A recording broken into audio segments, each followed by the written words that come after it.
Hello everyone, দেখো বিকেলবেলাতে ছাদে এসেছিলাম। তো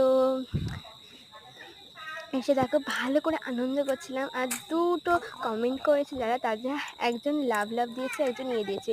আর শোনো, তোমরা যারা যারা কমেন্ট করছো তাদের নামগুলো তারা নিজেরাই বুঝে নাও। তো দেখো একটুখানি নিচের ওয়েদারটা দেখাচ্ছিলাম। আর দেখো কুষাণ যাচ্ছে আমাদের পাড়ার একজন। আর দেখো এগুলো নেহার ভাই, তোমরা সবাই চেনো, বিশেষ করে অরিজিৎ। তারপরে দেখো এই ইয়ের পাতাগুলো, মানে পেঁপে গাছের পাতাগুলো না আমি ভাঙছিলাম। দেখো কত কষ্ট হচ্ছিলো, আমার হাত যেন আঠায় পুরো পুড়ে গেছে। তো যেই জন্য এই গাছগুলোর কষ্ট দিয়েছি, আমার হাতের কষ্ট দিয়েছি, সেই ভিডিও তোমাদের চ্যানেলে তোমাদের কাছে বা আমার চ্যানেলে খুব তাড়াতাড়ি আসতে চলেছে। তাই জন্যে তোমরা বলে একটা করে লাইক সেই ভিডিওতে দিয়ে যেও, আর সাবস্ক্রাইবটা অবশ্যই করো। আর দেন দেখো তারপরে দেখো ওই ফুল গাছ, তারপরে নিম ফুল গাছ। আর ফুল গাছটার কথা মনে নেই, তোমরা যদি জানো অবশ্যই কমেন্ট করে বলে দিও।